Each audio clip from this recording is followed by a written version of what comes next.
I've low-key lost track of how many times I've returned to Booktube over the last 18 months or so, but what is a new year for if not a fresh start?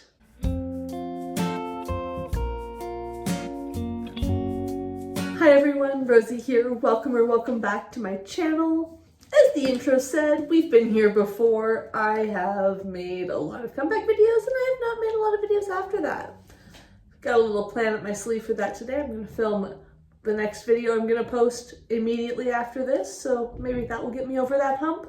I've been wanting to make videos this whole time. Like, I still like doing it, but I just haven't felt that spark, that drive, that inspiration, whatever it is. And then a week or two ago, my mom mentioned that she overheard my younger sibling listening to my Booktube videos in their room, and I don't know, that just like made me want to make videos again. So here we are. I don't really have a plan for what I'm going to do. I don't know what day I'm going to post. I don't know if I'll post consistently. I think that's one of the things I did wrong last time, or not last time, the first time. And it wasn't wrong, it was right at the time. It was good to have like a big schedule and like loads of stuff that I was doing and all of that, but I think it was just getting to be too much.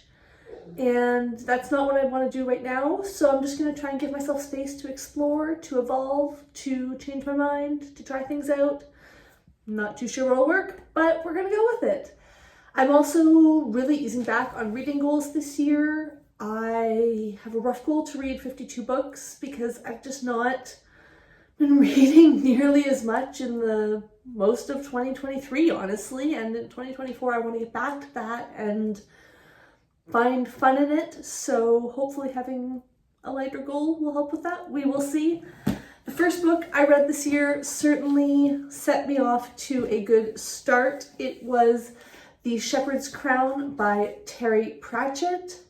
This is the final, I believe the 41st book in the Discworld series and the final book in the Tiffany Aching sub-series as well. That one begins with The We Free Men.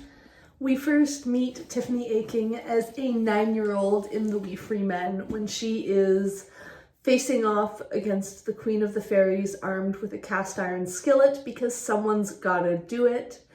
And after passing through so many incredible stories along the way, by the Shepherd's Crown, she is now an adult. I don't think there's an official, like, definitive age given in this one. I might have just missed it, but I don't think it's there.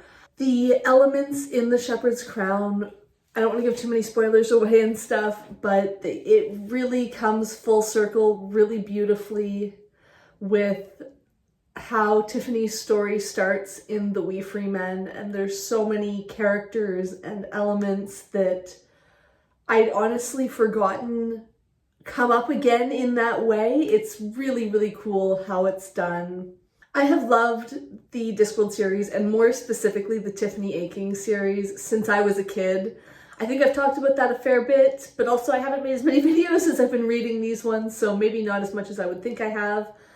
But this is a series that has been intensely formative on my development and that I read many, many times in that, like, you know, basically 9 or 10 through university age range. But I have actually only read The Shepherd's Crown once in like the fall of 2015 or the spring of 2016, I believe, based on where I remember living when I read it.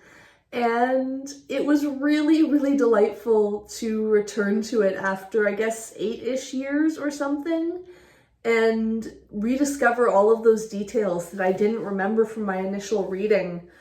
And just, yeah, to come to this story now as an adult as well, oh, I really think I'm going to be talking about the Tiffany Aching sub-series again very soon, because I am just, the more I have read it lately, the more I want to reread it again immediately. And I know that that's ridiculous, but I cannot emphasize how much I am seeing now as an adult, how much these books shaped me as a person, and that's kind of incredible, especially to return them to them as an adult and say, wow, there's even more things that I want to learn and that I want to absorb from this and that I want to take. Obviously, I'm kind of biased about the series because I read it for the first time at such a formative age, but I think even if you read this as an adult, it would still be just as beautiful and impactful and absolutely incredible as a finishing point for this series, even though it is so tragic that the Discworld series had to end. For those of you who aren't aware, Terry Pratchett passed away in 2015 after a prolonged battle with, I want to say Alzheimer's, but I'm not sure the exact detail. And he hadn't quite finished The Shepherd's Crown when he passed, so it was published posthumously by his assistant and his editors and stuff. They finished it up and published it. There are going to be vague but potentially important spoilers for The Shepherd's Crown ahead, so if you do not want to hear those, thank you so much for watching. I hope you've enjoyed the video. Make sure you hit subscribe because I have hopefully some more fun stuff coming soon. I'm excited about what I'm going to read in 2024, and I hope you are too. I hope you're excited about what you're going to read. Make sure you tell me about it in the comments. And spoilers in 3, 2, 1.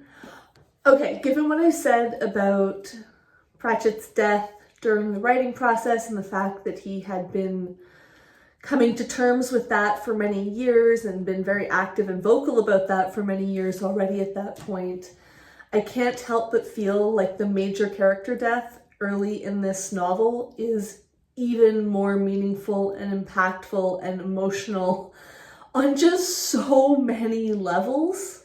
As a reader who has such a deep appreciation and love and respect for him as an author, to sort of read that and know that in a way it's his goodbye to us, I think, and to think that there's no way that that could have been done more beautifully or poignantly or just incredibly. And then also as a person who loves that character so much and has, just so much respect for the character. Is that a strange thing to say? I don't think so.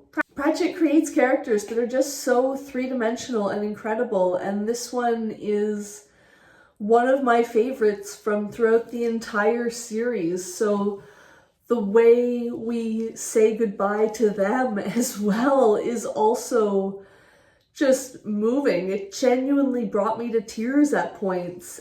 But because this is typical Pratchett, it wasn't something big or showy or even, frankly, the death itself that in the end brought me to tears. It was just this small, tiny character detail, and the way it was remarked on and the way it played out was just, I don't know, that was the thing that pushed me over, which I think is often how it is when you're actually grieving someone, or at least that's been my experience. And it's those just little tiny details that make you well up and cry. And I mean, what's more magical than the fact that Pratchett has managed to craft not just one, but an entire collection of characters who are so